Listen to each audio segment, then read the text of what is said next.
and there was this one photo of me with my mum looking all glamorous, and my sister in her wedding dress, my dad looking all smart, and I was just like, it was like the fucking Michelin Man was sat on the sofa with them.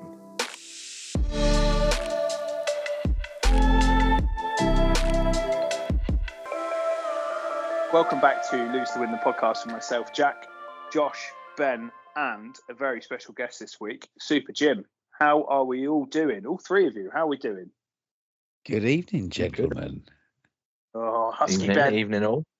If you Jimbo, tuned good in, to have you on, mate. ladies and gentlemen, you've joined a Husky Ben. He might be doing his late night talk show. Jazz Club. Yeah, sorry, been Josh, a little bit under the weather. Yeah, it's all good, mate. All good. Josh, how are the toes? Everybody wants to know. Yeah, no, absolutely fine. I can walk pretty normal now, which is a bit disconcerting because I feel like I should be in more pain, but I don't let it lure you into a false sense of security. Yeah, well, that's what I'm worried about. Yeah, don't run before you can walk. This might be the perfect time for that saying. Yes. So, but we are keen to have you back, Josh. We don't want to rush you back to the Blacks, but we are keen to have you back. So I appreciate that.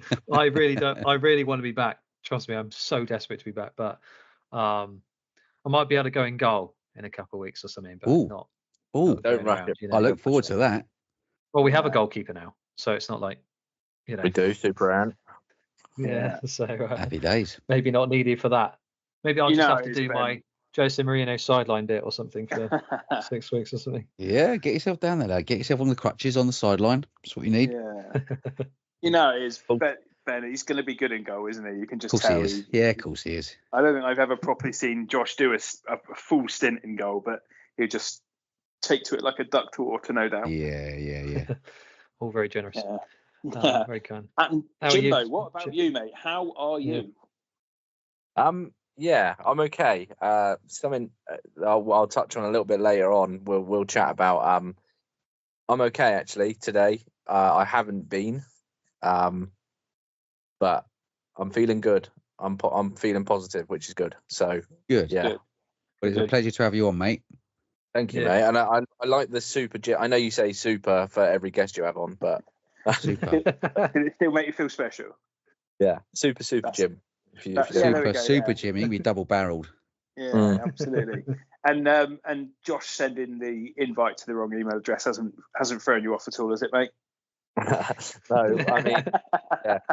I didn't think we'd start swearing this early in the podcast, but what an absolute fuck up we've had.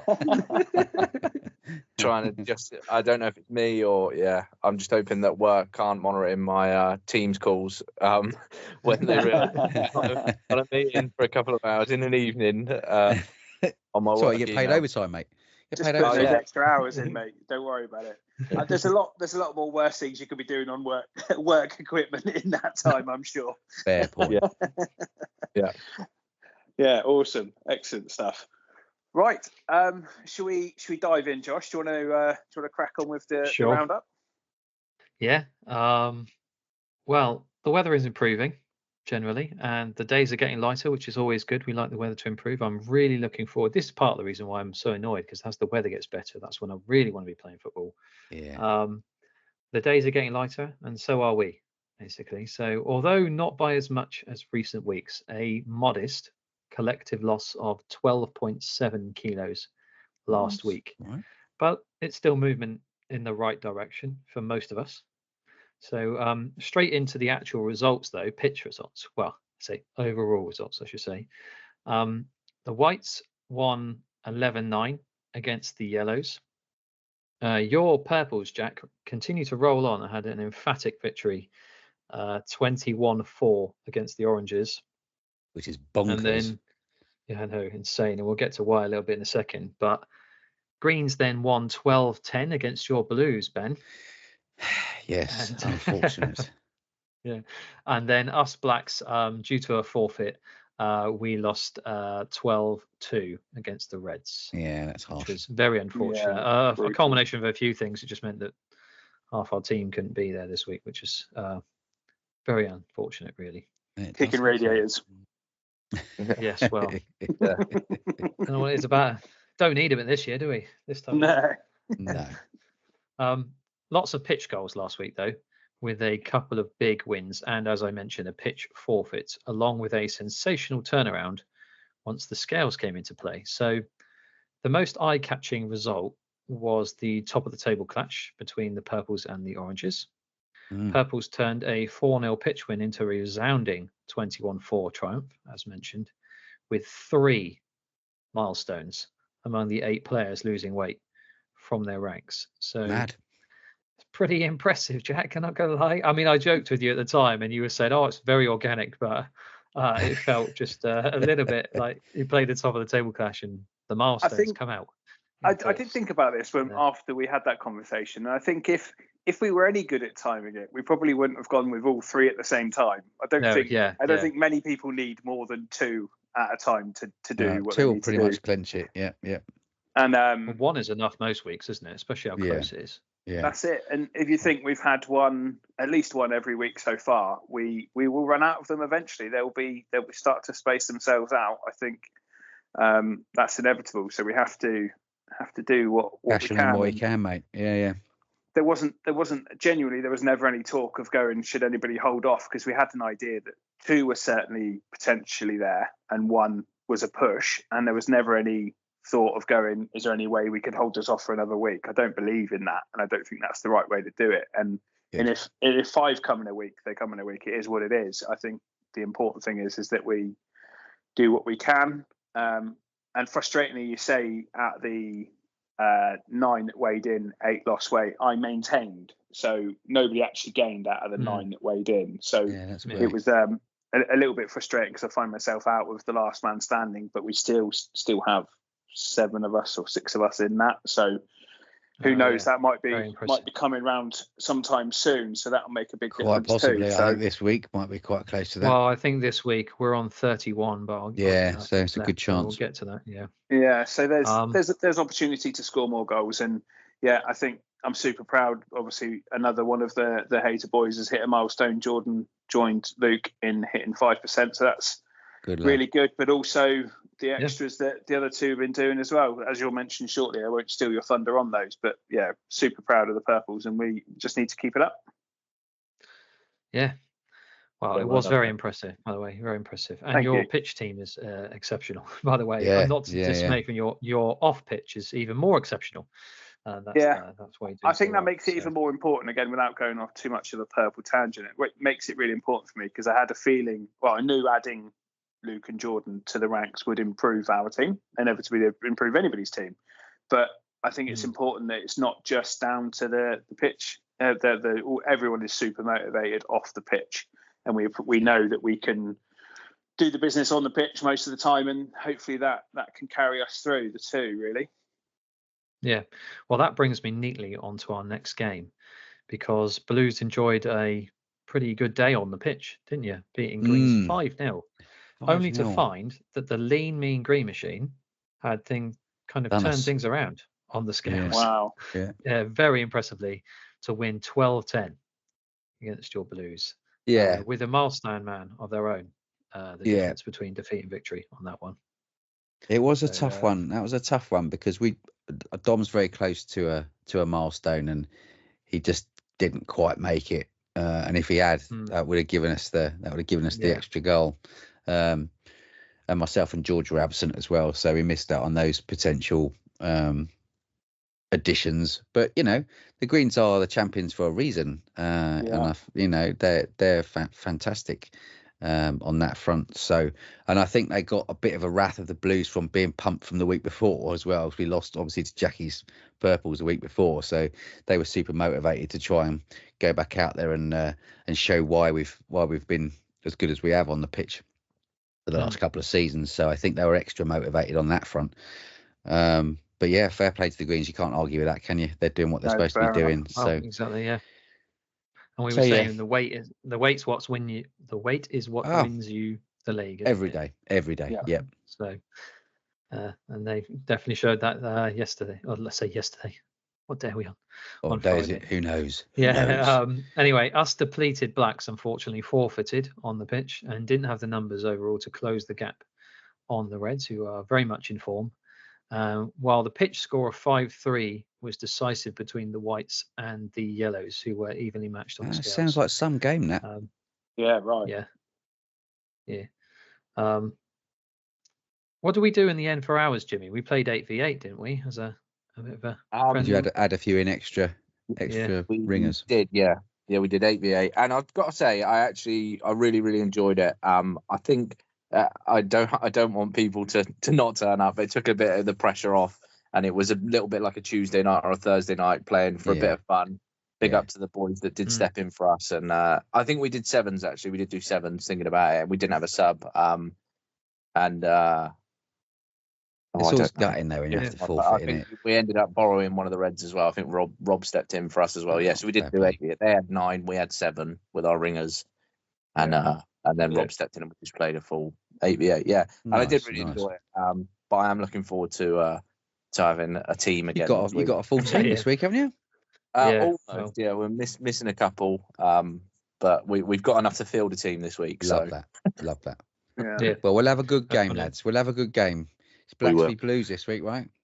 How do you think early game for once? How do you think the motivation might have affected the Reds, if at all, against you boys, knowing that it was a forfeit quite early in the day? I think it might have even been earlier in the week, knowing that it was a chance it could happen. Do you think that made a difference? Do you reckon that anybody noticed, or did they have any dropouts? Anybody not turn up because of it? I don't think they did. No, they had as I said, they already had 9, and as we'll come to in a minute, a team of the week is very red heavy. Yeah. So I don't think it was a massive deterrent for them. In fact, actually, we had a couple of them. I had a couple of them on the sideline turn around to me. So it's such a shame, because I could really have done with quite a feisty competitive game. I was really looking forward to it, and I was like, we can still play football. It's just a nice casual game. So. The added pat on the back to them as well is it was a 10 p.m. kickoff as well, so it would have been one of the easiest one to go. Do you know what? It's cold, wet, 10 p.m. playing for nothing. Fuck it. But that's where the mentality. Never playing for nothing, Jack. No, absolutely not. Absolutely not. And that's where the mentality side of it kicks in, isn't it? And they've proven that. So I think that's a huge pat on the back to them, personally for me, because I know. In past times, that for me would have been I ain't bothering.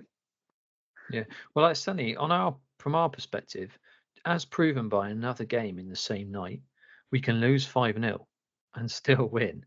Obviously, with depleted numbers, it's more difficult. Don't get me wrong, but far more difficult. But a pitch forfeit isn't the disaster I think people No, of course not. If you'd had 3 people turn up and you'd all hit a milestone, you'd have won the game. Yeah, exactly.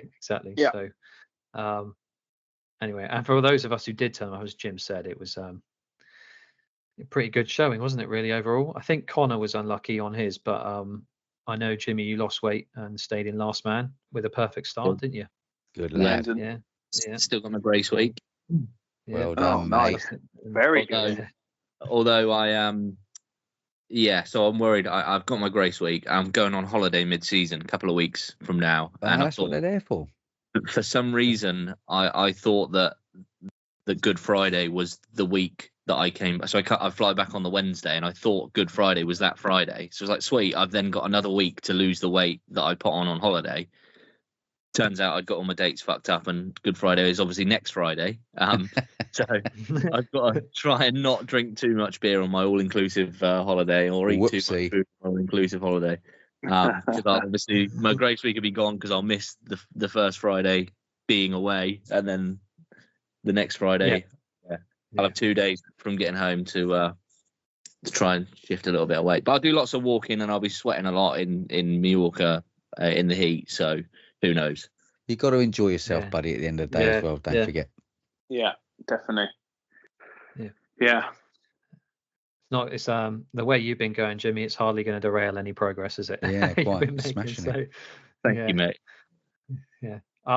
Anyway, after the glut of the last 2 weeks, by the way, I should say, a more modest haul of 8 hat-tricks this week, but a bumper crop of milestones, with 5 players reaching their latest target. So Stuart Mitchener and Jordan Hayter continue their excellent starts by crossing the threshold of 5%. Chris Cowan and Tom Dowling both of the purples hit 10%, while Ravnath was the difference maker in the Greens' remarkable turnaround against the Blues, becomes our latest addition to the prestigious ranks of the 20%. Yeah. Damn you, Rav. It's amazing. He's lost exactly 24 kilos since joining Man v Fat. Wow. And it's an inspiration to us all. Yeah, well done, buddy. So, fantastic achievement. Still going strong.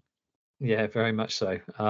Last man standing, by the way, continues to tantalise and tease, dangling the prospect of goals galore, and then snatching them away for another week. So when the smoke cleared on last week's battlefield, there were still 31 souls digging in and refusing to go quietly from the competition. That means if just one person exits this week, the bonus goal for the last 30 will be awarded.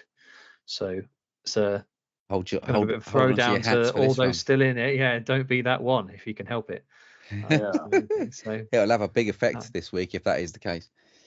Yeah. Absolutely. The remarkable Rav, by the way, leads the team of the week with a loss of 2.4 kilos. Mad. Not one from last week's top team remains, but as ever, the parade of leading losers is impressive. So it's great to see Mohamedou Hassan in there, weighing in despite being unable to play after his concussion last week. Very well done for that. And he's practicing Ramadan as well, isn't he? So it must have been difficult when to eat, and he must have been absolutely starving before weighing in. So fair play to him. Very well done. So here's the full lineup anyway. So Ravnath leads it with 2.4 as mentioned. Tom Marks of the Reds leads with second with 2.2. Stuart Mitchener of the Reds 1.8. Micah Quayle of the Reds 1.6. Chris Cowan of the Purples 1.6. Sonny Coe of the Oranges 1.6. Mohamedou Hassan of the Whites 1.4, and then Ryan Puttick, who somehow lost 1.4 in maintenance. Fair play, Ryan. So very well done. Nice. Very well done there. Anyway, remember, I would say one thing: you don't have to record these kind of losses to have a good week. I think that's one thing we should say about Team of the Week. Is extremely impressive, but small, sustainable kind of losses are what it's about. And if that means 0.5, 0.3 every week, then good on you, basically. Because not everyone can do 1.5 plus every week. No, that's for sure.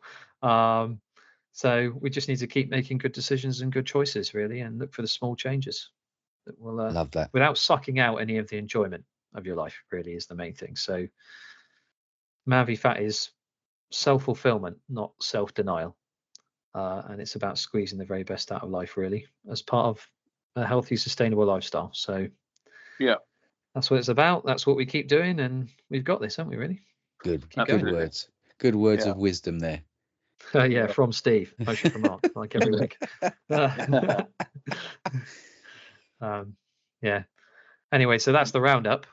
We've all had I think we've all had a good week. How have you personally done, Jimmy? How was your week anyway? Personally, I can't remember I know you had a good one, obviously, because you're in last man still. But so actually, my last 2 weeks have both been. I think last week was a 0.2. And the week before was a 0.3, or the other way around. But like you say, they're small, sustainable losses. And I used to beat myself up for having a 0.3 or a 0.2 loss. But I think I've hit that point now where I'm happy to have just lost. Yeah. And, that last week we went out for pizza on Mother's Day, and then the night after, me and the missus went out for a date, and we had a nice Turkish meal, strangely at Meram Kitchen, which we were talking about earlier. Yes. And it was phenomenal. So they were both very, very calorie heavy days, and I still managed to lose. And I'll take a 0.2 loss every week of the season, as long as I end the season in a better position than I started it. So that's the point, I guess. Yeah, absolutely, mate. Amazing. Thank you, mate. One thing that sprung to mind with the date that's coming is just a quick reminder. It'll be the last one you hear of this as well. Is don't forget to get Josh an Easter egg, everyone. It's very, please don't buy Josh an egg. Buy Josh an egg. Even if I'm going to be forced to eat them. That's the problem. He loves them chocolate eggs. And if you buy him an egg, he's got to eat it in front of you. If you give him an egg, sabotage. He's got to eat it in front of you. In one. Yeah. Can I just step in as Josh's captain now and say, actually, no, guys, you don't need to do that for him. Oh God, that's the point. We've got two blacks on here. Oh God. Yeah. Another podcast derby. Every week's a podcast derby, isn't it, Ben? Yeah, pretty much. So yeah, joking aside, what's everybody's plans for Easter? Are you, Josh? I know we've joked several times, but it's not going to be too much of a temptation for you. But for me, I've every year it happens. We in our little family group chat, we say nobody buy any of the adults eggs, just get the kids something, and end up still getting chocolate from somewhere somehow. And not always. That's not okay always though, as we mentioned, in small bites and that's okay, isn't it? Yeah, Like if you're prepared for it and you know it's coming, and I just can't do work small around anything, mate. That's my problem. No, I appreciate that. If there's an egg the there, I eat the egg. The problem with chocolate though is it's really addictive, isn't it? So you only have to have a little bit, and then all of a sudden you're like, oh man, I could nail that whole thing now, and then you go, yeah, fuck it, I'm gonna do it, and it's gone. If and there were nothing ever you do a about feel-good food, is chocolate just is one of those, isn't it? That you of like. Yeah. It's I know a lot of stigmatisms around it with women and certain times of the month and certain ages that they reach for the chocolate, but there's a genuine it releases endorphins, doesn't it? So, yeah. There's the science behind it and the reason why it is like that. So it is it absolutely is something. But the problem I've got is it's my birthday on Sunday, as in Easter Sunday. Drop that one in. That buy Jack an egg, everybody. Jack needs an egg for his birthday. Yeah, so I'm quite lucky. Occasionally, it happens every now and then. Easter lands around my birthday, and occasionally I do end up with the Easter Sunday as my birthday, which is pretty cool. But it's Jordan's 30th the day before, so we're going out for dinner for that. Oh God! On the morning of that, we're going out for breakfast for my birthday with Lisa's family, and then on Easter Sunday we go to my mum's for a big roast and an Easter egg hunt for the kids. Right. So who are Purple's playing the following Friday? Yeah, because three of the haters are OGs. No, God no, not OGs. That'd be impressive. But we'll have to work. There'll be a few extra gym sessions and a few very controlled calorie days to make sure that we can record a sustainable loss that week. But it will be a little tough. Well, at least you'll all be there together, so you can spur each other on rather than. You're playing the Yellows first game, by the way. Back there you go. Oh, that's Christ. a tough game. First game back as well. Yeah. We'll see how it goes. It'll be fine, I'm sure. We're all very focused and determined to do well. But yeah, I'm quite lucky. I don't know if I've ever mentioned on here. So it's Jordan's birthday is the day before my birthday, and then my older brother Luke's birthday is 5 days after mine. So our birthdays are in a space of 7 days, which is all a bit mental. So what's the anniversary 9 months prior to that then? What's the situation there? Yeah. I think it's summer. We've worked it out to be summertime. Just nice weather, out, doesn't it? Yeah. Just I think it might be something to do with the nice weather. Who knows? Summer is, mate. That's what it is. We do joke with. We do joke every year, and it's an absolute killer to the bank balance this time of year when it's all condensed. Because actually, the day after my brother's birthday is my daughter's birthday, which it's all very condensed, so it's all a bit crazy. But yeah, it's all good. We're used to it by now. I've been around for 34 years of it, and I've kind of got used to it. Although I do remember the day that Jordan came back from the hospital. It was my birthday. We came back on my birthday, and I remember sitting at the bottom of the stairs and people just kind of like handing me something and walking past to go, "Where's the baby?" I'm like, "Is this a joke or what?" And I was only 4 years old then, and I remember that very well, vividly. Bless you, mate. It's not stuck with you though, eh? No, absolutely not. No soreness there. Before we move on, lads, just quickly. So, how did you guys do, Ben and Jack, on the scales in this? I know, Jack, you said you broke even, didn't you? How about yourself? Yeah, I didn't. Well, sadly, I was ill, so I couldn't go. Oh, of course you were. Yeah. So I didn't play, unfortunately. But I would have been down. So that's a bit of a shame. But I'm doing okay. I'm sort of taking I've got a bit more routine back in to my days, and I'm steadily losing smallish amounts. I'm at the moment I'm finding I'm losing quite a large amount one week and then not so much the next. So it's weird. I'm kind of losing it in 2-week spurts. So it's a bit odd, but I'm gonna take that. Do you know what I mean? I'll take that quite happily. I'm going in the right direction, which is good. All that extra weight I put on over Christmas has gone now. So that's a win for me straight off the bat. Just I've been really ill. I know there's a lot of it about, and actually I think my body's trying to hang on to some of the goodness, so not losing huge amounts, but I'm hoping to be down this Friday again. So that's good. I've got 2 weeks worth, so I should have a little bit of leeway, which is nice. Very good. But yeah, just feeling rough. Anyone who's out there is feeling rough. There's quite a lot of it about, and I know it's a real killer. Our work's been kind of decimated with it in the last couple of weeks. So stay safe, people. There's still lots of nasty stuff out there. Yeah, absolutely. Yeah. Sorry, Jack. How was yours, Josh? How did you get on? Well, yeah, I mean, I would lost points. Was it 0.3 in the end? It was fine. You know, Loss is a loss, man. I know. I and think the I fact was that slightly you can adjusting. barely walk, Yeah, I think that's I think I was pretty impressive. I don't think I adjusted my diet very well to compensate for the days after, you know, the Wednesday, Thursday, Friday, etc. So that's probably where I still come in. But this week I have, so we shall see. How about anyway? Sorry, Jack. How did you feel about your break even then? Because I know that takes you out of last man. So I was a bit. Yeah, absolutely. I can't remember if you did everything to shirt and shorts. I did, and it still wasn't enough. And I probably could have had. I did have the time before we actually kicked off to probably reweigh and try to lose it. But again, I don't. If I've not done it by that point, I don't see that as being able to do any more. I did what I could. I was frustrated. I'm gonna go for a little jog around the car park, mate. That usually does it. I know. Do you know what? I could have done, but then again, like that in my head, everything I'd done all week should have led to me losing, not that last minute before. And I'm pissed off. If I'm completely honest with it, I don't think it was what my week deserved. I shared my at least 4 of the days food diaries with both Luke and Jordan in our brothers chat, and kind of said, look, this is where things are, this is what I've had today. And each time it'd been, I was proud to present it, if that makes sense. I thought I'd done I stayed within my calories that are well beneath what my recommended were. But I think I get to a point, I think I've kind of cracked it, and I don't want to spend too much time on me when we got Jim on the pod, but just really quickly, I think all rules go out the window straight after I played football on Friday. I will have a takeaway on a Friday night. I'll have not necessarily a takeaway, but something pretty calorific on a Saturday.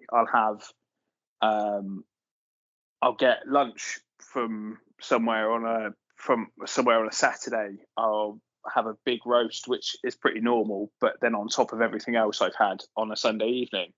And what I'm likely doing is I'm having a shit weekend. It's so bad that I'm undoing anything I've possibly done and more. Yeah. And then I am, if I was to weigh myself Monday and then weigh myself Friday, it'll be a pat on the back because I've managed to lose potentially 2-3 kilograms. Each time I turn up on a Friday and it's like a couple of hundred, and I'm like Jim mentioned earlier, it's not about hitting those big high numbers. It's about sustainable.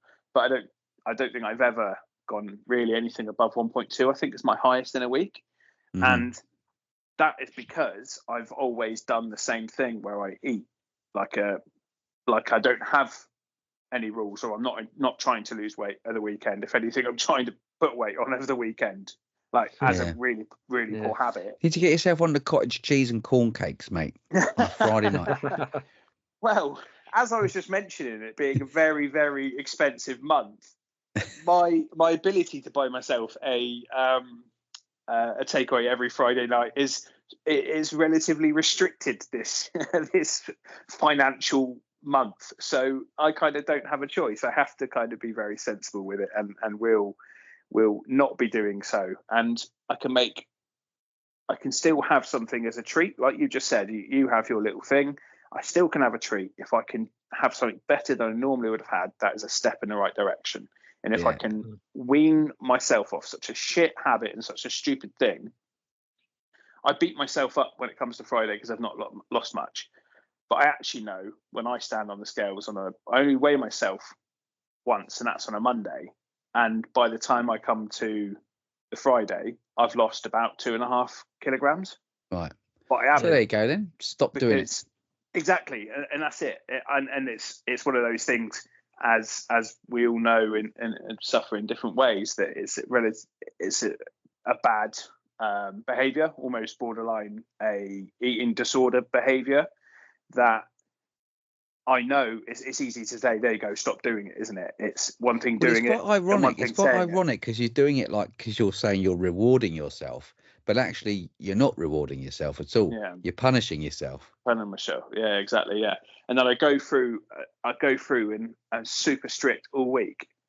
And then I come to like a Friday and I don't eat much on the Friday. I have to really punish myself on that Friday to then have something and go through the same cycle again. And then Friday, I wake up Saturday morning like I've had 10 pints, because I hadn't drunk anything all day Friday. Because it makes you feel rough as well. Loads of salty shit food. You literally feel like you've got a hangover the next morning. Yeah, and absolutely. I do it to myself every week, and I've got to stop. Got to stop, and I can pinpoint it to that. And if I can stop doing that, I can start making the real big difference. Where I've made conscious good decisions and been able to lose for 4 consecutive weeks. The 5th week I managed to only maintain. But that, in my eyes, that's good. But it could be so much better, and I know it can be better, and I know how it can be better. Well, and I think acknowledging the fact you know what you're doing and trying to stop yourself from doing it is the first step, dude. So you're absolutely doing the right thing, and it can be a simple baby step. Do it, but only eat half of what you would have normally ate on a Friday. You'd have the same thing, but don't eat as much. Yeah. And likewise on the Saturday, have the lunch out, but don't make maybe a slightly healthier choice, or don't eat quite as much. Yeah. And same with a roast, just reduce the portion. Have it, but just reduce the portion size a little bit. Yeah, exactly. Absolutely. And I know. Do you not as well? I've noticed since I started Man v Fat and since I've lost some weight that I physically cannot put back as much food as I used to anyway. Yeah. So I will stick in my mind and my eyes, especially. I'll get home on that Friday and be like, right, let's have this fuck off pizza and a garlic bread on the side and some cheesy chips to go. And I'm, 9 times out of 10 wasting half of it on a Saturday because I simply cannot stomach as much as I used to. Yeah, absolutely. Yeah. And so I know what I'm doing wrong, and it's silly for me to have kind of taken that into consideration to this point, and probably subconsciously done it intentionally, ignored it intentionally. Yeah. So it's got to change and it's got to get better. And I think I didn't deserve, really, because of how bad I ate at the weekend. I was good all week, but I don't think I deserved to lose weight. And if I was to lose weight, I would have probably not gone, fuck's sake, Jack, sort yourself out. Mm. Yeah, fair enough. Do you get what I mean? So it's given me that kick up the arse to go, you've wasted your chance of getting through last man standing. You didn't have a great I'm out of it now as well because of last week. It's bloody annoying, isn't it?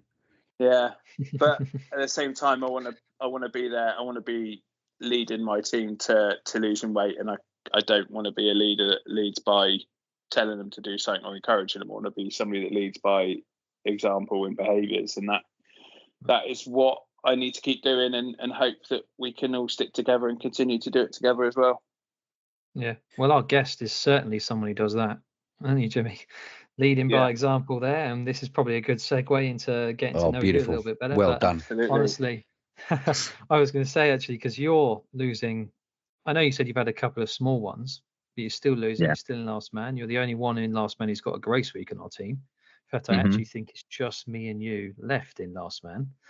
I believe so, yeah. And unfortunately, it's sad for Connor because I know he's been working really hard and he had a week off work, and that's now kicked him out of last man. I think he used his grace week 1 or week 2, and but it's a shame for him. But glad to still be in. Well, I mean, that's what I'm saying. You're leading by example, mate. Yeah, and you've definitely, I think you're one of the top scorers, aren't you? Well, you were, at least, as far as I remember. So, or at least Yeah, I within a think- shout, as far as I can tell. So, yeah, in terms of percentage, I think you are quite high, over 5% this season. So, you know, Yeah, I think I'm that's- sitting about 7% for the season now. I think. Yeah. Something like that. yeah. Very quickly, Which is before we go amazing. any further, let's introduce you properly, Jim. So, who do you support? So I am an AFC Bournemouth fan, although, The- and I have to say this, growing up, I was a Manchester United fan. Oh, you've kept that quiet. Yeah. Why have you never told me before? Closet glory boy back in the day, I bet you. I think, yeah, it was. I was a glorious supporter back in the day. It was. I honestly didn't really know that Bournemouth even had a team until I was probably 12, 13. I don't think they did they? They were minnows, and then that first time I ever walked through the turnstiles, everything changed for me. And I've been a big Bournemouth fan ever since. Also got a very, very small soft spot. I feel like I'm rubbing up all of the hosts tonight. Not you, Ben. Sorry, but also got a very small soft spot for Arsenal, and that's just because my old man's an Arsenal fan. Smart guy. Yeah. I like him a lot. One of his He biggest likes regrets. pain.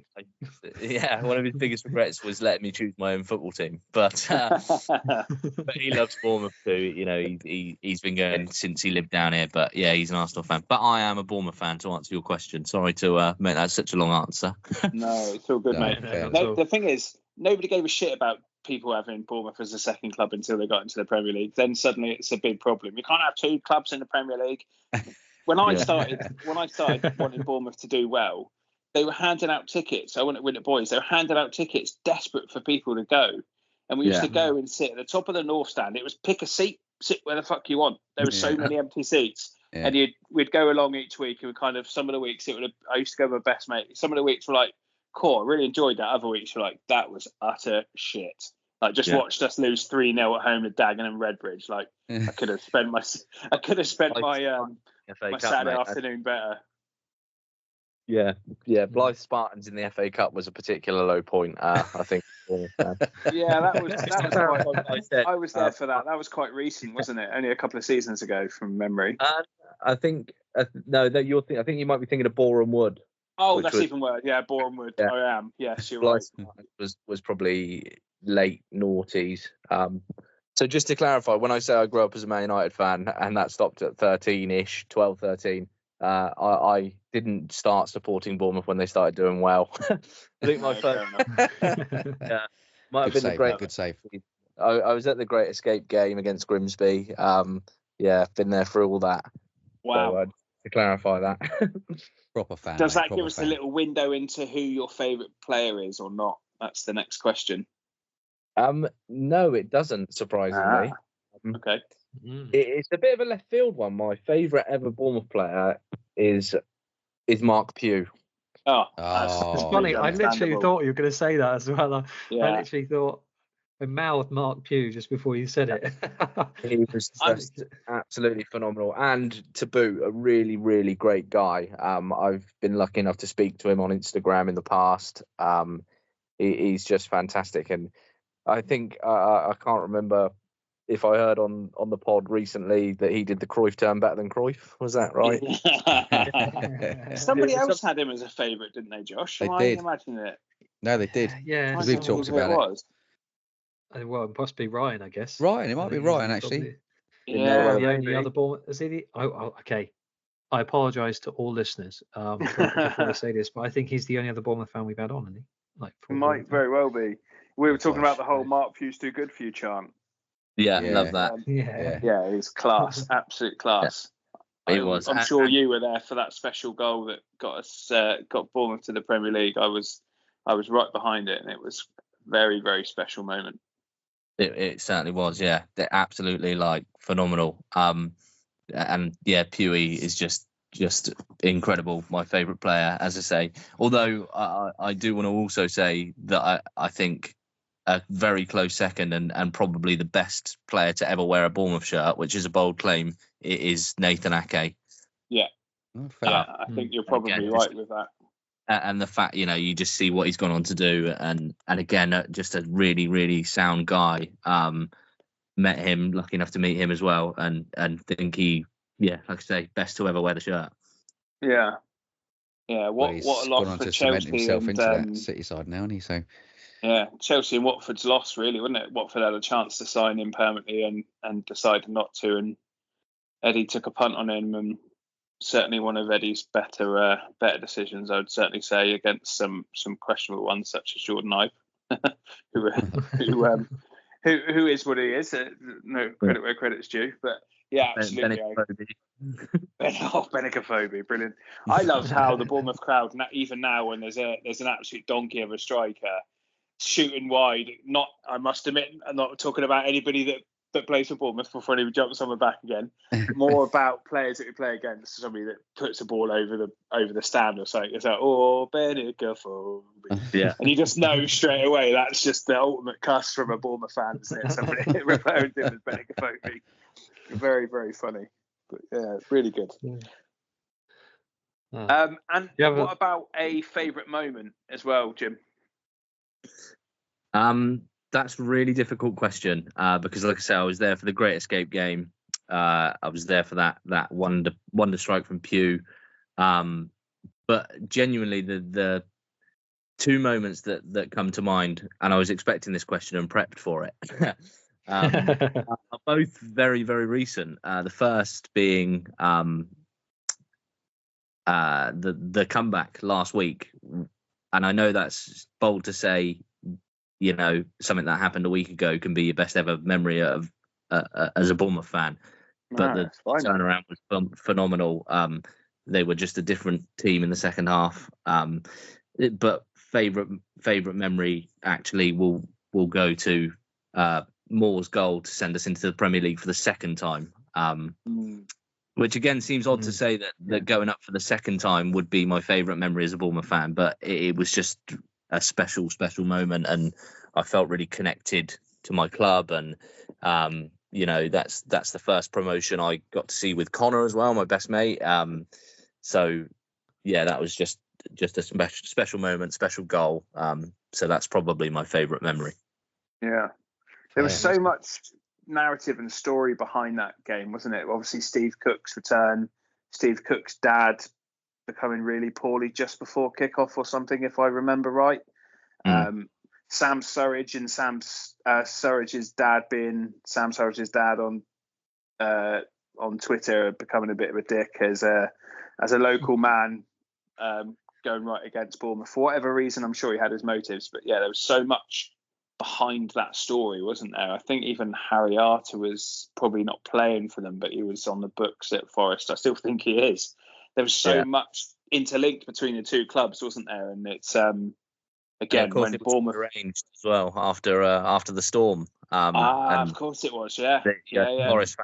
Forest fans saying that we were too scared to play him at that point, and that's why we can't the game. Yeah.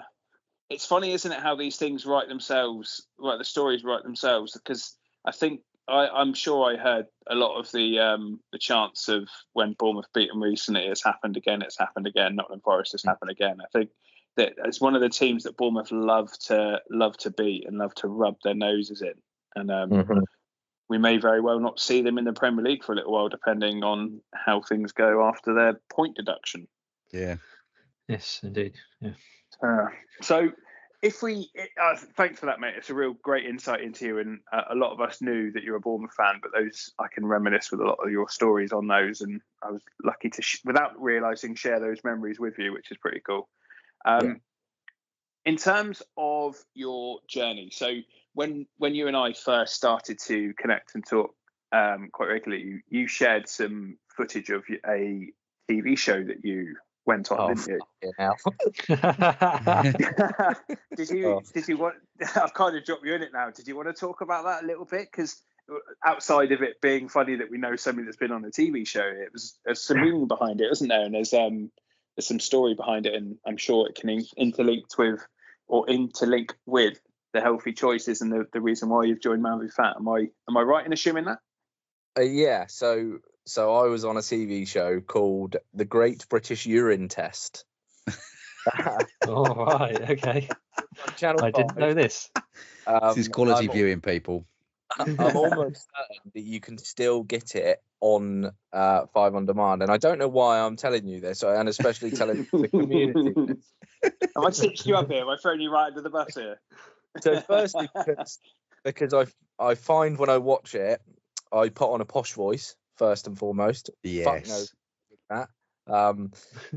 And so I went on the TV show because my diet is horrific. I'm not going to say was horrific because it still is. I'll come to that in a second. I don't eat any fruit or vegetables at all. What still? Still, out of choice, I just don't like them. I'm not saying that's a good choice to make. I'm just telling the truth. That's who I am. Maybe that's partly because of my ADHD. I found out I had ADHD in my late 20s, which was really a strange thing to find out as a grown man, that you've been living with this and never been able to deal with it because I didn't know that it was there. So I went on this TV show and essentially Dr. Christian told me what was in my piss and how I could help myself. So I've wanted to make better lifestyle choices for a long time, and genuinely Man v Fat is the first thing I've ever found that has worked for me. And like I say, I sustain losing weight and living a healthier lifestyle without eating fruit and veg. And again, I don't think that that's a good thing to do, but you've got to find what works for you. And I'm lucky enough to have found Man v Fat. I say found, been recommended again by Connor. He's gonna get a lot of mentions in this. And yeah, so it works for me, and I know it works for a lot of people.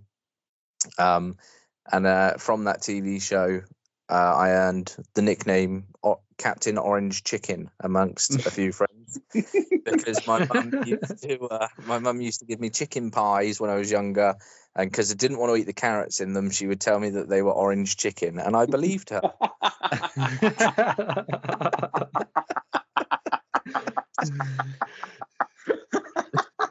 It's gone off the deep end here, Jack. Yeah, totally. Yes. You well throw me under the bus, mate. I mean, you have. When my parents decorated their lounge, we used to have shelves up in the lounge, and the top shelf, when they took it down, had about 15 years worth of peas up there that we'd been flicking up there, me and my sister, for all of the years. That's extreme, man. Oh dear, you've got me. Absolutely got me with the orange chicken. Do you know the worst part is when she told me that they were carrots, I instantly was like, "Oh, I don't like them." I didn't continue to eat them, just pretending that they were orange chicken. Yeah, I guess again. Aside, I don't know if you have it with your lad, but my daughter, my son's not too bad. My daughter, I could tell her it's something and she'll eat it, and then I will actually tell her what it is, or I say you don't need to know what it is, just taste it and see if you like it. You tell her instantly, no, don't like it. Yeah. Like, it's definitely something I can resonate with, and I'm sure we've all done it, but yeah, maybe not declared it on a podcast where everybody listens to. Maybe. So just out of interest, Jim, how do you replace like the vitamins and stuff from fruit and veg? What do you eat that sort of fills that gap? I really don't know what to say. I just try and eat things that, I'll replace a chocolate bar with a Skinny Whip or something, and again, I don't ever want people to think that I'm glamorizing this and saying that it's the right way to diet, because it's definitely not. It just, like I say, happens to have worked for me, and I just calorie count and try and exercise and still stay under my calories. And I wish I did like, fruit and veg, because you can fill up on salad and fruits and whatnot. Yeah. And so do you do any like supplements or any like juices or anything like that? No. No, nothing at all. Again, it's something that maybe I should look to introduce into my diet. I did try smoothies at one point, so that at least I was getting some sort of fruit and veg into me. I'd even have like a chocolate Slim Fast shake, and then I would grate carrot into it, or grate and then blend it so that I was getting something. But Hidden the veg. truth is, there's no point in me trying to bullshit my way out of it. I don't eat any fruit and veg and should. And I don't really replace it with anything as I should. Out of Some roughage interest, in there, then, lad. and please tell me to piss off. But what does Piss off. what would you say? What would you say? So, give us an example of what like a weekly dinner looks like for you. So, what do you have day to day for a dinner? Are you somebody, a creature of habit, where you have the same most nights, or a variant of that meal most nights, or what does that look like? So lots of chicken. Lots of fish as well. I really like fish. But yeah, really, it's I have a lot of wraps as well. So I'll have like a chicken wrap. But again, with no lettuce or tomato or anything else in there to sort of big it up any way. So typically, it'll just be a typical sort of. Oh, well, I was going to say meat and 2 veg, but obviously that's not the case. Meat and no veg. Something like fish and chips, but done in a way that isn't in a deep fat fryer, or I have a chicken wrap with some rice maybe, or some noodles, or Okay. Yeah. So will you eat potatoes? Will you eat potato? I do eat potatoes, yeah. Okay. That's kind of a vegetable. Not if you Yeah, chip it it and is. deep fat fry it then. Yeah. I mean, mash. I could live off plates of mash. Oh, I love mash. I Yeah. I had fucking mash love for my too. tea tonight, to be fair. So did I. And- So if you have fish. Fish is quite a depending on whether you're going for like a battered cod, or you're actually going for something that's full of flavour, and something like salmon, for instance, is not a lot of people's cup of tea. You're going for something that fish is, I would see, is probably something that somebody would turn their nose up at more than vegetables, if that makes sense. Yeah. So you've got a varied kind of palate, but not that in it. It's fascinating. This is definitely something I'm sure none of us knew, but it's very interesting, and it's at the end of the day, it's horses for courses, isn't it? You do what you want to do, and do what works for you, and what makes you feel good. And it's just I didn't know that, and it's I've never considered that as something. I try to fill as many of my meals with as much of fruit and veg as I can. But yeah, it's very interesting. Super. I've got almost a little bit lost for words with it. Not in a. It's a difficult. It's a tricky one, isn't it? Because there's so much in fruit and veg which is really important to to keep a healthy balance within your body. Lots of stuff that you can only really get through that, and it's very rare, I think, to hear that someone doesn't eat any fruit and veg at all. I mean, normally someone would say, I don't really eat fruit and veg, but I'll eat an apple every now and then, or I'll have a banana here or there. But to not eat anything, but then to saying that your body's probably got used to that. So Yeah. Did Yeah. Dr. Christian, or whatever his name, delve into that? Did he discuss? Did you share that information on the TV show? And what was his professional opinion, if you did?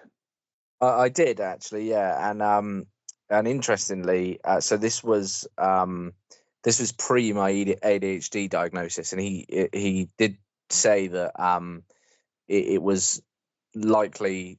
Well, I know it's in my head. It's textures and knowing that I haven't eaten this thing before and I'm not familiar with it, so instantly my brain's like, well, you don't like this. Why are you trying to eat it? Yeah. So I actually went for, I'd call it sort of food counselling. I saw an actual counsellor about about ways that I could get these things into my diet, or get this idea out of my head. And again, like I say, this is all pre my diagnosis, so they didn't think to include that in the conversations we had and in the counselling that I had, which they wouldn't, because I didn't know, so how would they? Do you see what I mean? Yeah. So unfortunately that didn't work for me, and I just continued to balloon in weight, and I was always quite lucky growing up, that I ate whatever I wanted and didn't really ever put on much weight. And then when I hit about 17, 18, is when it really started to have a negative effect. And then last summer, my sister got married, and we all had these beautiful pictures with the family, and they got them developed. And there was this one photo of me with my mum looking all glamorous and beautiful, and my sister in her wedding dress looked knockout amazing, and my dad looking all smart, and I was just like, it was like the fucking Michelin Man was sat on the sofa with them. And it was I still don't like looking at that photo. It makes me feel awful. And at that point, I was working away a lot as well, and I finally got a new job and kind of said, well, come and join this league. I'd seen what it'd done for him, and he told me all about how amazing it was and how amazing the people are. And I did it, and it's the first thing that's ever worked for me, and I'm so thankful for it. Yeah. Well, we're thankful for having you. To be completely honest, I'm sure Josh is as well, being on your team. Thrilled, yeah. Absolutely. What do your numbers look like in terms of your Man v Fat journey? Then, do you know how much you've lost to this point? So I started at I was 114.5, I want to say, when I started, and last week's weigh-in I was 98.5, and that's since. So my first week was the first week of August last year. Nice. So mate. Yeah, that's brilliant. Really impressive. Yeah, super good, mate. Thank you, mate. Very well done.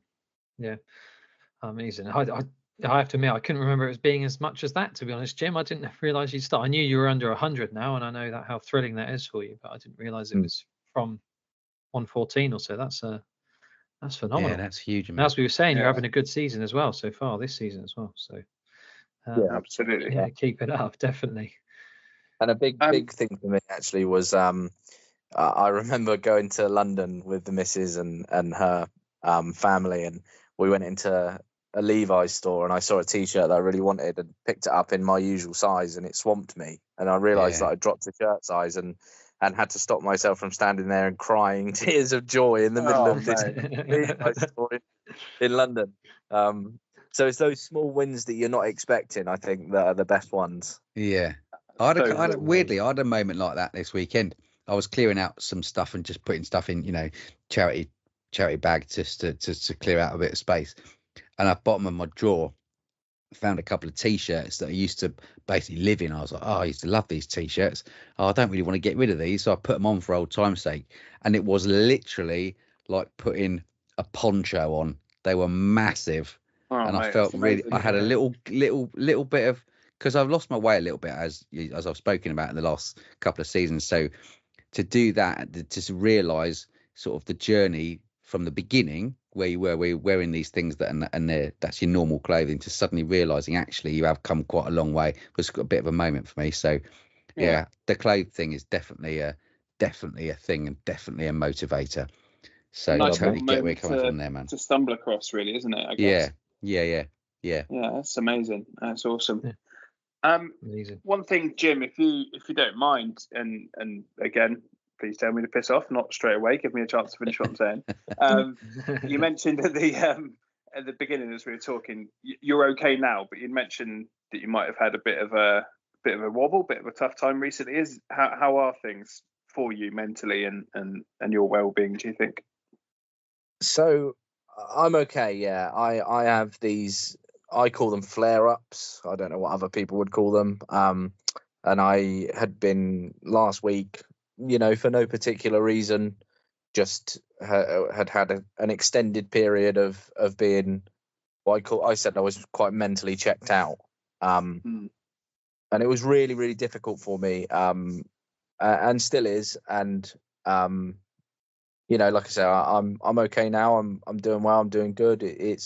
It's strange for me that I go through these stages where one minute I'm really, really up and really positive and really happy, and other times I'm not, and it's really difficult to deal with for me. But I just wanted to say a big shout out to Josh. Actually, I don't know, Jack and Ben, if Josh has said anything or mentioned to you, but no, not at all. No. Strangely, for the first time in my entire life, I felt like I was at a point where I had to reach out to somebody, and I reached out to Josh, and Josh gave me some advice actually that I'd never thought about before or spoken about before, and he said that people will understand, I need to understand that the people in my life are going to love me unconditionally, and if I remind myself of that, then that people are going to help me because they love me and that they care for me, and not because that they feel burdened for it, then I can start eliminating the guilt that I feel for asking people for that help. Oh, mate. And Josh, I thanked you enough, I think, and I don't think I could ever thank you enough. It really meant a lot for me that you would listen to me and give me that advice and be that ear. So thank you for that, mate. Really, that's amazing. That's super. And yeah, my pleasure, mate. I I don't have really know what to zero say. I wasn't surprise. expecting this at all, so I have zero I'm a little surprise that bit somebody like Josh, teary, honestly. Josh can kind of help somebody like that. That is absolutely what I've come to know and love about you, Josh. The ability to, I think I joke with you occasionally where I get upset and annoyed about football or something, and I get pissed off because you can stay so level. I'm like, I just want you to get angry, Josh, get mean, like, do you know what I mean? Like that bit of dodgeball, like, get mean, get angry, like that. But you're so amazing at being level-headed, and we could easily spend the rest of the pod on a bit of a Josh loving, and I know that you are that cool about it that you'd prefer we didn't. But we've got the moment, and I completely concur with what Jim said. That you've got the ability to listen so well and unconditionally listen and not cast judgment, or at least don't look like you're casting judgment while you're listening. It's super important to have somebody like you, especially in the role that you do within Man v Fat, to have somebody that is that compassionate and that understanding and suitable for it, mate. So I like I say, I'm really sorry to hear that you've had a bit of a dark moment, Jim, but I'm so glad that you reached out to the exact right person to definitely to speak to, and he would. I didn't doubt it for a second. Yeah, and a big thing for me, I know the pod last week, Josh, you spoke with Russell about mental health and things like that, and this is going to sound like a really strange thing to say, but it's almost having that disconnect with you, Josh, as in, we didn't grow up together, we're not the best of friends, we're not family, but knowing that I could still talk to you really inspired me, and it's something that I'd been chatting with Steve about pre the pod last week, and this community as a whole, not just you, Josh, but everyone, I think they've helped me in ways that it's difficult for me to comprehend and to put into words. So I started chatting with Steve. Also reached out to Russell after the podcast last week, and I'm really keen to start a mental health community for us lads in the group, and for people who can have someone to talk to and not have that connect of being a family member or being a friend that you've grown up with. So I'm really pleased actually to say that we're making moves on that, and I was quite pleased that I came up with a really good name for it as well. So everyone keep your eyes out, because very soon we're going to start Man v Chat. So it's going to be a mental health support group. Steve's keen to get his walking things going, mindful miles or whatever we can call it, where we meet up once a month perhaps, and if you want to talk, you know that you can, and there'll be sort of mental health trained professionals and all sorts there. And I think, like I say, having a group of people that that you can talk to is really important for blokes. So look out for Man Chat. Yeah, amazing. That is absolutely incredible, mate. That's so good. And I think walking, I've always found, and I envy Rob having the time to have that walk to football. Granted, it does take him 3 hours, but I know being alone is a very dangerous thing, but there's also, I love the ability to have the escapism to go for a walk. Granted, you're talking about going with people, but go for a walk on your own, disappearing into your podcast or into your music or whatever tickles your fancy with headphones or just whatever else is going on around you. Walking is such a good, healthy thing to do for mind and body. I'm a big advocate of it. And you teased me slightly with an idea of something going on, and it mate, that sounds absolutely incredible, and you should be. It does. Super proud of yourself for getting involved, whether you're leading it, whether you're heavily involved, whatever that looks like. You should be super proud of yourself. And if you can help just one person, and you really don't know, and people come on here and open up quite a bit more than I think they intend to or think they ever would. But if you can just help that one person step down from wherever they're feeling, I'm not suggesting anybody is right on the edge, but if without even knowing, if you are able to help somebody that's right on the edge, if you can help that one person, then you've done simply an amazing thing, because it's not just that one person that's affected by that person's mental health or mental well-being.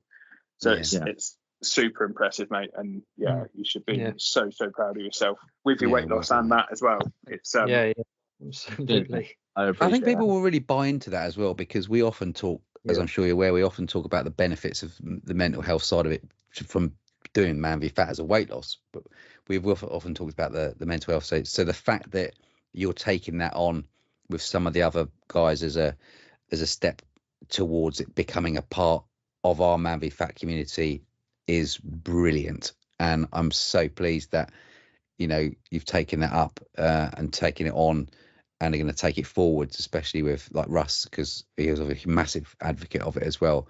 Hats off to you, mate. I think that's a fantastic idea, and I'm sure there'll be plenty of guys who will resonate with that and will join. I really hope so. I just I got to a point where I was feeling bad for feeling bad, because my missus is incredible. The way she's adapted to help me in my life, and I've got a great son and great friends, but I just want something else that I can go to. And like I say, I was lucky enough to have Josh that I could reach out to, and I just want other people that may be in the situation that I've been in to know that they've got people there, and I'm really keen to get started. Bless you, mate. Yeah, brilliant. Yeah, without sounding too crass, it's one of these shut up and take my money moments, really. Yeah. So I'm thrilled, mate. And by the way, I should just say before we move on, I genuinely I don't really know what to say. I really, really appreciate such kind words. I don't really ever, if I'm really honest, I don't really ever think about it. I think it's just more one of these things that I like to think quite natural for me, and if that helps anyone, then I'm doing my job as such, and I'm genuinely thrilled for such kind words. I don't really know what to say, to be honest. Bless you, mate. Well, that's why we love you, though, right? There's no agenda there. There's no agenda. The last bit on it as well, Josh, is that you were doing that job way before you got that title without even realizing, and that's why you're so good at it. It's because it's so natural. You've got the ability to seamlessly fill into that and take the time to check on people and do what you do so well. So it's perfect, mate, and you make such a difference. And I think, I don't know, I just off the top of my head, I don't know if you've ever considered any sort of training or learning to do it, not as a profession, but just as with something within the Man v Fat community. I think it's something that you take to so well, and you could potentially become one of those people that is involved with these walks that people can trust and can confide in and have a conversation with and open up and hopefully find a solution to a problem that you can help them unlock. It's like I said to you, Josh, it's like something in my head knew that it had to be you that I spoke to when I did, and you genuinely did turn it around for me that evening, and I really appreciate you, mate. Thank you. And this is what this community is about. Thank you. Absolutely. Yeah. And there's lots of Joshes within us, but not many can do it as absolutely. well as Josh, if that makes sense. There's lots of people that You're far too kind. can be there, and if you are that person that is having a problem, and if Josh has scored way too many goals against you on a Friday night and you don't like him because of that reason, reach out to somebody, please always talk and find that person that is your go-to.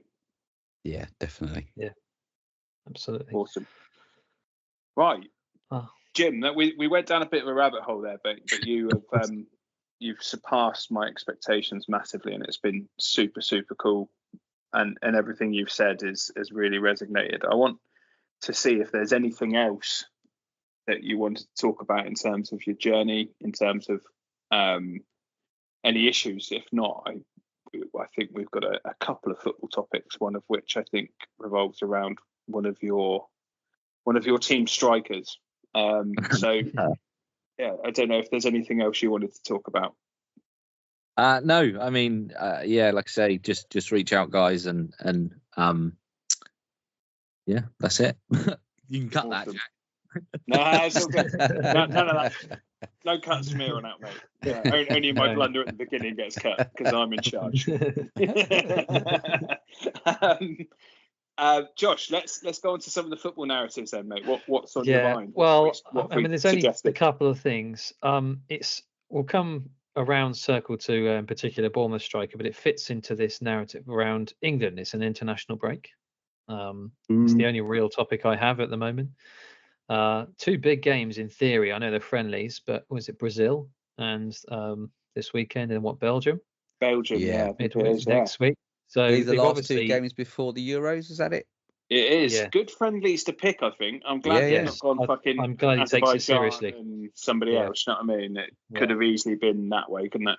Yeah. And you just know he will. Gareth Southgate, for all his foibles, he will take it seriously. Yeah, and he will set out a team as he intends to start the Euros. Yeah. And for that reason, I thought the squad choice was quite interesting because as it's going to be his last one before he picks his, I think it's 23, by the way, not 26 for the Euros. We'll see who's in it. And I think some of the names you've just got into the squad this time around, I wouldn't say they're definitely in it for the Euros. I would just say that they've got a serious chance now because of this. And anyone who isn't in this squad on the other end of it, obviously, has probably got a limited chance. Unless they're just injured. So people like Luke Shaw, I would imagine, would go. He's just injured. Yeah. So, do you know, the Brazil game is probably one of the first friendlies that I'm actually looking forward to watching. Funny enough, myself and my boss, probably about 6 months ago, we're looking at trying to get some tickets for his lad and my lad and us to go to Wembley to watch England. And Brazil was one of them because it was on a Saturday night for whatever reason. I remember him saying he couldn't do that. He knew straight away he couldn't do this weekend. And looking back on it now, I should have just got the tickets anyway for me and Heath to go. Yeah. Because how often are you going to see England play Brazil, especially at Wembley? Like it's few and far between that we'll be up against them again, unless we get them in the World Cup. And the historic story behind Brazil and how good they are. Even now, I know they've got less of the superstars and more of the conventional hard-working teams in them, but they are just a phenomenal team. And just that, I hope they're wearing the yellow kit because that iconic yellow kit as well. They have to. They will, mate. They will. Yeah. Maybe they'll be wearing their new kits. They will. Yeah. First run out. In already terms getting of my hands on an away one already. Have you? Yeah. In terms from unnamed sources, I presume, Josh. Yeah. Yes, unnamed sources will be delivering my away shirt soon enough. You mentioned some names that snuck in. Who are you referring to? People like Mainu, do you think? Yeah, well, Mainu last second. I don't actually know what happened there, but I'm thrilled he's in because it gives me well, firstly, now there's a chance he'll go. I don't think he will, if I'm really honest. But hopefully Southgate's said fucking Henderson packing. That's hopefully what's happened. Yeah, well, that will be, he'll go in place of Henderson, wouldn't he, if he went? Fingers crossed. I think he would. God. You know Henderson. Gordon, Anthony Gordon, Cole Palmer, Jared Branthwaite. So those three caught my eye because I think everyone kind of understands that from a form perspective and just who they've been this season, they're clearly deserving of a spot. I like Cole Palmer a lot. I like his rawness and his to be playing as well as he is in how poor Chelsea have been. I think is definitely a standout performer so far, I'd say. Yeah, and then I mean, I personally think that Gordon and Palmer and probably Branthwaite should go to the Euros. Maybe Branthwaite will miss out, but I think that Gordon and Palmer have got a good chance of going. We don't have a huge amount of centre back there, do we? That's what I was about to say. And we've got John Stones is unbelievable, but he's so. Well, I'd say he's so injury prone. He's certainly becoming injury prone, isn't he? I think there's certainly something that when he misses games, it's not just a couple. He seems to go for a period of time. Yeah, I guess so. And then I just think that people like Mark Gahey and Lewis Duncan, but Mark Gahey's probably going anyway as a third or fourth. Yeah. And then the argument is for that fourth kind of spot, really. I mean, it would have to be 5, wouldn't there, really? But so Lewis Dunk's in there at the moment, isn't he? And then Gerald Branthwaite. So it's just, I don't know about that one. I mean, it's difficult because you just know if Stones and Maguire are fit, they're playing. Yeah, but also don't forget you don't know around injuries and club commitments at this point because they are two friendlies. Clubs can get funny about releasing certain players, especially if there's an important running in the league or whatever, or they might just go, they're going to be in the summer, but we don't want to put them under any unnecessary risk at this point in the season. So there's always that. If it was competitive games, I think it would have been a different squad, to be honest. I think there would have been other players. Yeah. I think he's given up. I can't think of anybody obvious that isn't there that you'd go, hang on a minute. Well, I think if it was competitive, I think you would see players that he is quite happy to use regularly. So I think Phillips would probably still be there or thereabouts because he's part of it. Phillips is a shout, but he isn't in the squad though, is he? No, that's what I mean. Yeah, but, he would have. That's what Ben's saying. If it was a competitive game, it would be somebody that, like Phillips, that he relies on. I think there'd be a few players that would not necessarily be in there. I'm just speculating, of course, but just going on. I mean, actually, thinking that makes me feel, actually, maybe Mainu could go instead of Phillips. Potentially. I think there's probably a real chance that it would be instead of him, Yeah, I won't be Seb Henderson, anyway. Yeah. No, unfortunately not. I'm really keen, from what I hear, if we move on to the Solanke situation, from what I looked, because I've got on Instagram all the time, I find myself looking for it, but I did have a close look at all of the England stuff, and Watkins and Kane are not in any of the training. I appreciate it's day one and they might still be on the table getting assessed or whatever it may be. But I think probably now, even if one of them did drop out for the right reasons, I don't think they would call up Solanke at this point. I think it's probably too late, probably too close to Saturday they play, I think. Probably too close to that for him to fill in now, which would be a real shame. And I think Southgate feels like he probably owes Ivan Toney a bit of time. I think Toney will probably start against Brazil. Especially has Solanke been selected before? He's got one cap for England. He has one full first team cap. Yeah. But you're anyway, as a Bournemouth fan though, and Jimmy in particular, I know you were pretty keen to say something on this, but I feel he's been half done by Solanke. Oh yeah, really, absolutely. I think he has. 100%. Based on this season, but especially because it's friendlies. You were talking, okay, we're trying to prep for the Euros. I get that, but what you're getting from Ivan Toney. You can just see him in the Premier League. If he gets any form up, you're just like, well, he's going to go. It's like, Ollie Watkins is in that group. It doesn't matter what he does between now and the end of the season. If he's not injured, he's going. Yeah. Same with Harry Kane. Now, I'm not saying that they shouldn't be in the squad. I just thought it was a chance to say he could have called Toney and gone, look, I would normally have you in this squad, but I know what you can do. If you've got some form, you've got a chance to go. I'm just going to bring in someone else to have a look at them. Yeah, and just and have Solanke in. It's just, or at least have him there as in training. Do you know what I mean? Not necessarily playing, but get him amongst the group. Yeah. The flip side of it is that I don't think if it wasn't Tony, I think you'd probably have a good chance. But because of what has happened with Ivan Tony, him not getting called up to the World Cup team and Tony being convinced that was because of the looming charges of what was going on, I think Southgate probably feels that he owes Tony a chance that he didn't previously get. And the way that Southgate is, I genuinely believe if Wilson was fit, Wilson probably would have got in over Tony. Not by merit either, I don't think. I wouldn't suggest. I don't think Wilson is where he should be anymore, and I don't think he'll get those heights again. I think it's more, I get the feeling that I understand Southgate's understanding of things. He might very well prove us wrong, and I reckon I could probably bar maybe one pick with what starting 11 he'll go with against Brazil. Well, it's like he's that predictable. Yeah. But against Brazil, he might give a couple of people a bit of a run out. But I think we could probably all pick his first starting 11 for the first game of the Euros. Definitely, it's who surround those. It's who get the spots in the supporting roles. I think is the important one.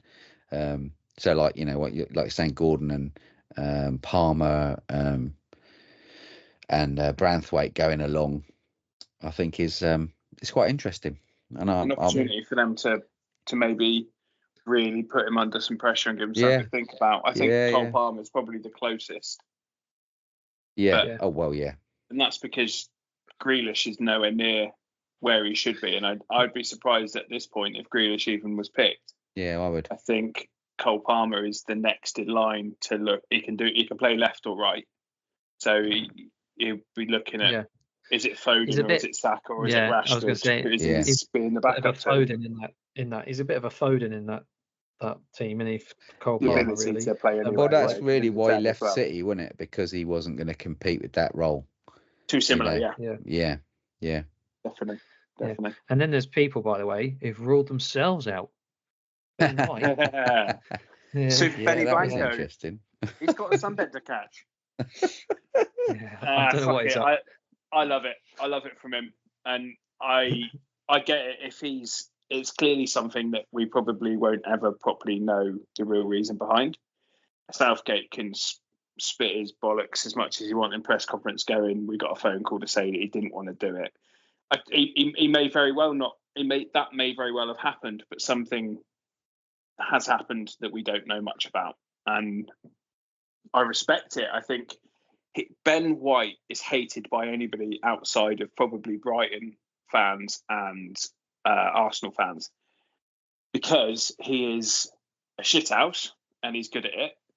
And also he is almost at the point that he loves his club football, loves Arsenal, and openly says, I don't sit at home and watch football. I won't make an appointment to watch football. I'd rather go for a walk than watch football. But he loves the club that he's at.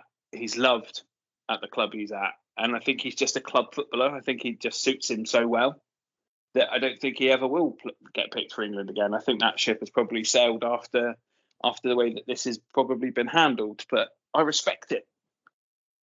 I do respect it. I think it's massively misguided.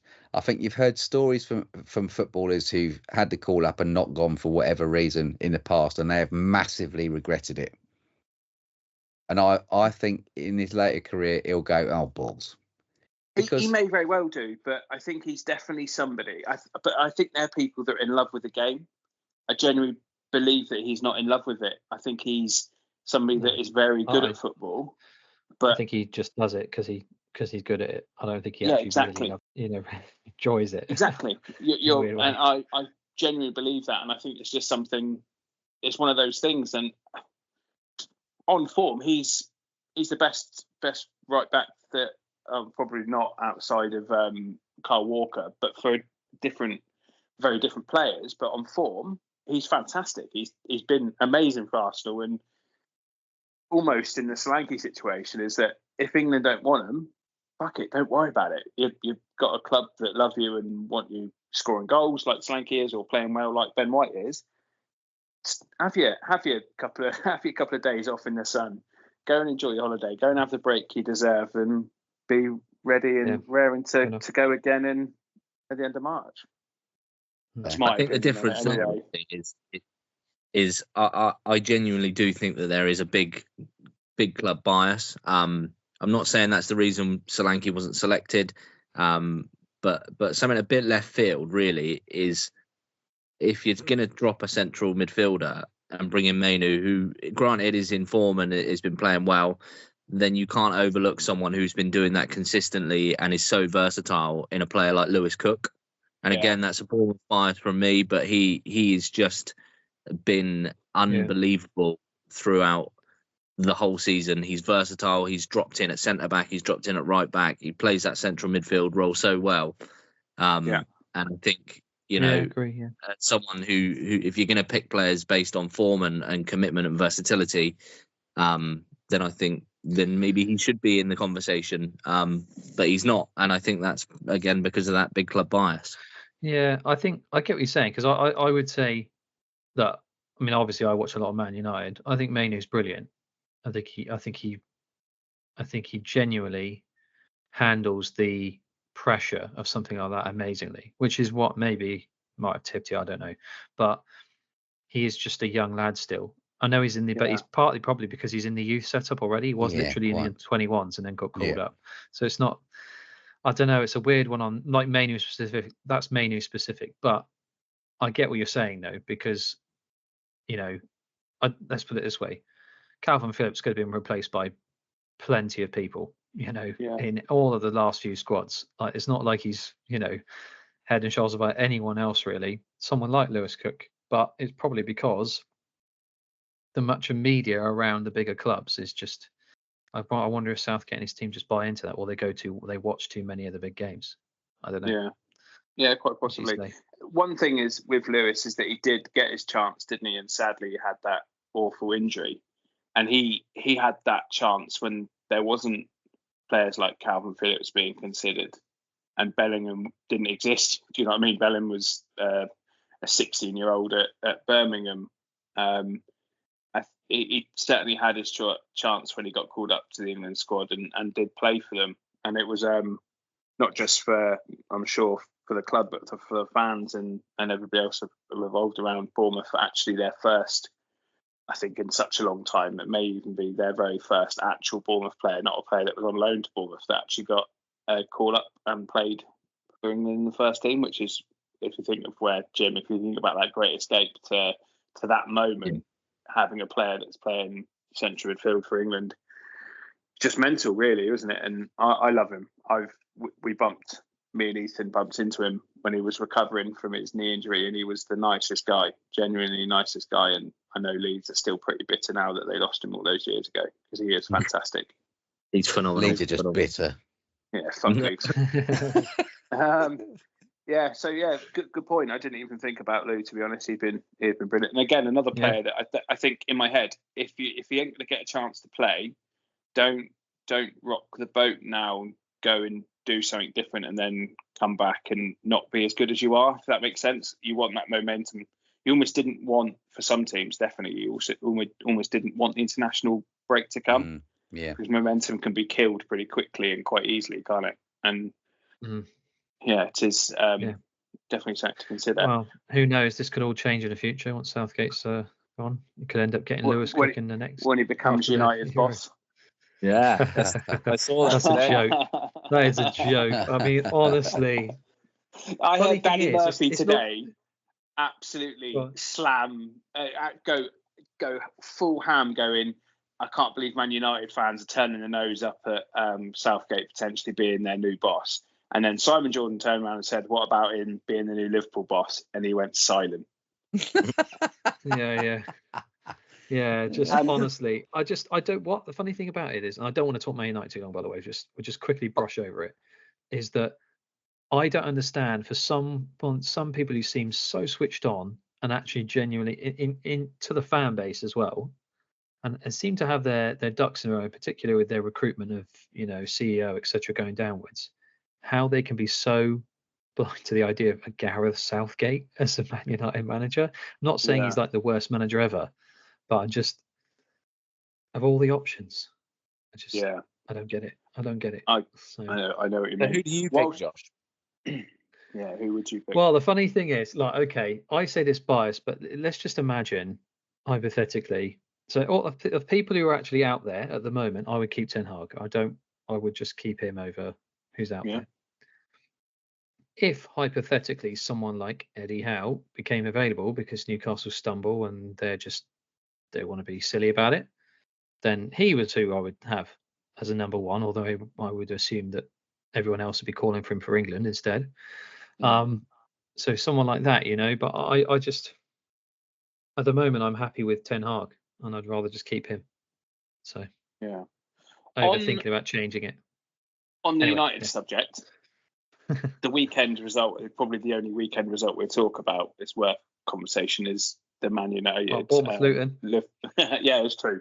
But the Man United Liverpool game was, from a neutral perspective, and I can't claim to be neutral because I want Liverpool to lose every game for the rest of existence from now on, after them being see you next Tuesday. God, I bet Jord was fucking livid, wasn't he? Oh my God! If you haven't, have a little listen to his pod, because he tells you how he boots his son's bottle over, and he was not happy. But that being said, from a neutral perspective, as I said, not necessarily neutral, I wanted Man United to beat them. It was a brilliant game to watch. Really, really good game to watch. And it reminded me what I loved about the FA Cup, because I know the Premier League throws up results like that, but neither of them would have gone hell for leather like they did at the end if it wasn't for the fact that it was a knockout. And even if it was if there was a chance of a replay, we wouldn't have seen that either. I love the knockout excitement of football, and that certainly ticked all the boxes for what is brilliant about the FA Cup, as much as people continue to try and write it off. That's fantastic. It was. And the lad, you have to pardon me, I'm probably not the only one that's already forgotten his name. What's his name that scored the goal, Josh? Adana, is it? Diallo, was it? Diallo, yeah. I'm the poor lad forgot that he'd been booked and took his shirt off. Yeah, a red card. That's such a joke. I turned around to my dad. Go on. I will just say, just quickly, this is the first time I was able to sit down with my dad in person, and even if it was just at the TV, my dad being the massive Man United fan he is, because he works away, actually physically with him and watch a Man United game properly. And for a game, it was probably the best thing I could have wished for, to see that as a game. And man, we were I had to tell him about the red card thing for taking his shirt off, and he was absolutely beside himself. So I've seen a few clips of one of the other youngsters that was on the bench come running down the sideline and tell him to put his shirt back on. He's like, "You've been booked, put your shirt back on, see if you can sneak it back on without the ref realising." Of course the ref realised that he was running along holding his shirt up with his name on the back. Of course he saw him, but it did crack me up because the geezer was like slapping him, going, "Put your shirt back on, put your shirt back on," and they all like gathered round him to try and cover him up, putting his shirt back on. But what a moment for him. This moment he'll never forget, and I'm sure he would have been beside himself if he had been sent off and they'd equalised and Liverpool had gone on and won it or something. So it was quite a moment, wasn't it? And maybe the moment Man United needed. Well, that's what they say all the time, but we'll see. Yeah. Well, mate, I can't. I'm thrilled, by the way. I genuinely am thrilled. See what I mean? He doesn't get upset or angry or excited about anything. That is he internalises. He's internalising it all. I'm thrilled. No, I loved it. I loved it. I loved it. I really loved it. You're so good at it, Josh. And just a long-term vision. I've seen at the Bournemouth game when I declared to everyone that I was fully erect when the fourth goal went in. That was brilliant. I do have to touch on the abuse that I got for the Semenyo comment. I will stand by the first half. He played the entire first half in front of where I was sat, and he was dog shit. But he wasn't the only one. I think, and we've just spoken about one player for Bournemouth that's been phenomenal recently. That's the worst I've seen Lewis Cook play for Bournemouth for a long time, that first half as well. Something wasn't right. Something didn't click. And Semenyo played awfully, and me with my big mouth thinking it was clever to go, he's a donkey, who's been shit. The second half performance from that particular fella, but from the rest of the team for that game was something special. And what's even sweeter about it is that I wouldn't have been able to see that game in person if it wasn't for Jim. Jim sorted me out a ticket, and sadly we weren't sat next to each other because I would have been able to see his tent being pitched.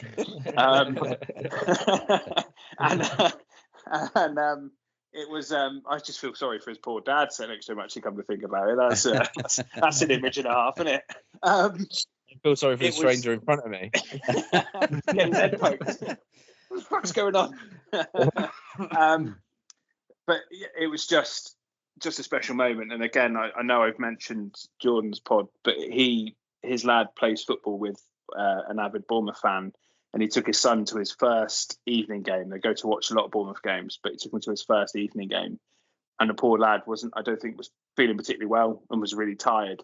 And at 3-0, his dad said, yeah, let's go home. Oh, no. And he is devastated, but he knew it was the right thing to do. His lad was pretty much in tears, saying how tired he was. He wasn't enjoying it and whatever. And he certainly said, like, I feel like I did the right thing, but at the same time, he was devastated. And he said he knew something. He was walking away from the ground, and Bournemouth almost scored like straight after half time, didn't they, Jim? I can't remember it so well now. It was all such a blur. Dom's goal came pretty quickly after half time. Yeah, it was, yeah. And he said he was walking away from the stadium and he heard the big roar, and he was like, oh, that's one back. And by the time he was home, his phone's going off the hook, like messages are flying around, and they've already gone and turned it around. So I feel for him. Somebody I used to play football with him as well, actually. He's a really nice guy and has done the right thing by his son, but it's certainly missed quite on the parenting front. Quite a special moment, definitely. And again, like I say, Jim, I'm very thankful for the ticket, and it's something that I don't think I'll ever forget. It was quite special, to be completely honest. Yeah, don't mention it too much though, because I might get in trouble for No, nobody from here listens. I don't know what you're talking about. It was a full price adult ticket that you gave me, and I gave you the full money for. So nobody needs to know anymore. Any other footballing headlines? Anything else that jumps out? One thing nothing specific really, but I mean, yeah, if you've got something. Gary Rowett's back in at Birmingham, isn't he? After they're in a mess, aren't they? They don't know what they're doing. They brought somebody in, I forget his name, but he's been diagnosed really quite poorly, isn't he? And he's not going to be able to finish the rest of the season. Oh, what's his name? Used to be the Blackburn manager. It's on the tip of my tongue. Mowbray? Yes, Tony. Is it Tony Mowbray? Yeah, I think it is Tony Mowbray. So basically, this is the amount that I listen to fucking Talk Sport forever in my car. All of the League Managers Association encourage, especially while managers are out of work, to do health checks and have health checks done properly before they take on another job whilst they're not in work, opportunity to get better or have a full MOT. And basically he had it a couple of days before taking the Birmingham job, and then it's come back that there's something quite serious wrong that he was unaware. So he's had to, only after being in the job for like a couple of weeks did he find this out. So he's had to step away from it temporarily. Okay, I didn't realise. And they've brought Gary Rowett in to do it as basically caretaker until the end of the season. So you're right, they are in a mess. Not in this particular reason, not for their own. Fair. Other reasons, like employing Wayne Rooney in the first place. Well, they should never got rid of Eustace, so it's a ridiculous decision. Absolutely. So yeah, it is all a bit crazy, but yeah, that was something that I thought about. I can't think of any other topics other than what a wonderful week we all had on fantasy football, Josh. Yeah, I'll just gloss over this quickly because it was such a terrible week for everyone. Whether you free hit or not, obviously there was only 4 games, so very few players to have chosen. Steve's going to murder us for not mentioning Fulham smashing the Spurs. Well, yes. Well, that's I'll what quickly wasn't it? Go over this, because Steve is now, by the way, just to give him his shoes, he is back again, like in '92, top of our league. Well, there was only 4 top of people our playing league. the game. Yeah. After using, I think he used his free hit or wildcard, one of these things. Anyway, think he but did. of course, Good. being a die-hard Fulham fan, Yeah. he picked quite a few Fulham players in a wave of bias, and they happened to beat Spurs, destroy them, to be honest. Paid off, Yeah, didn't it? so he's now top of our fantasy league because he had Muniz and bloody Robinson and whoever else, Leno and. Well, credit where credit's due. He had Leno and Muniz. Robinson was on the bench. Oh, well. So he got there 11 you go. points to Robinson on the bench. So it could have been more, to be fair to him. Well, I did okay had because I Muniz had and Leno on Robinson. the bloody bench. So I had Robinson. I didn't have Muniz or Leno, but I actually played Robinson. Muniz, that's And it. I I keep thought- saying his name wrong. Yeah, so I was quite lucky, really. On average, I had actually quite a good week, 28 points, but most people got in the tens, So Shite. it's not anyway. What I'll just quickly say on it is obviously no game week this week because it's international break. Last week was bad, but it was bad for everyone, so I wouldn't really worry about it. One thing I would say quickly then is because the FA Cup was also on, the results would have dictated the blank and double game weeks for game week 34 and 37, etc. The Premier League won't announce it until next week sometime, but it will be before the deadline for next week. So That's good. wait before you make any transfers. Is all I'd suggest.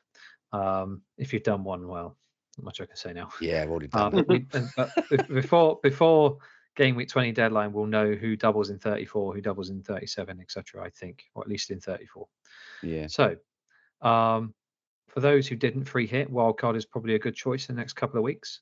So I had a quick look at some people you might want to get, and this kind of encompasses players you might want to pick just as well as people you might want on a wildcard. So I've just got a quick draft quickly of a full 15. So goalkeepers would be Pickford and Petrovic, so Chelsea and Everton. Then you've got Gabriel from Arsenal, Ake from Man City, Gusto from Chelsea. Gabriel's withdrawn from the Brazil squad, FYI, everybody. Yes. Okay. Well, I'm not entirely sure why. Well, it may be he's something still got until the political. end of next week to know whether he's fit or not, but he's in quite a few teams anyway. Lascelles from Newcastle because Botman is out. Botman's injured the again. season, for the rest of the season, I think. And then someone like Dallo or Ben White or Virgil van Dijk or Pedro Porro, someone like that. Then in the midfield, Salah is a no-brainer, in my opinion. Then either of Maddison or Son, depending on what you can afford.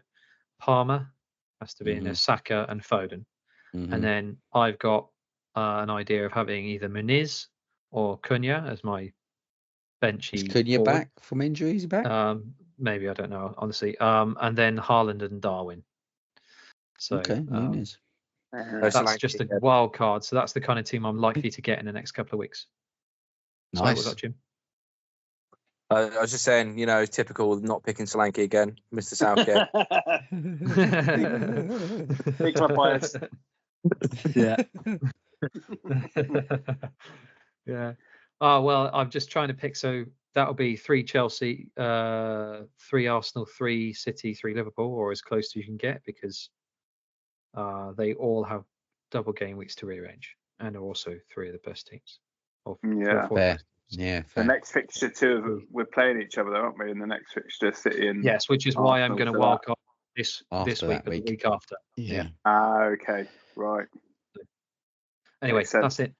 No, Looking at further. Dom's goals, he's on 15. So I'm very surprised. I was flicking through the Premier League app. Actually, how many English strikers or English players that are in the top 10 is pretty impressive. With Watkins, Solanke, Jared Bowen, Bukayo Saka, Phil Foden, and Cole Palmer all in the top 10, which is good for English football, but also good for the league, I think. Yeah, it's quite definitely. a good spread, Yes. isn't it? Yeah. And again, a good shout out to Cole Palmer being in that top 10 in such a poor Chelsea team at the moment.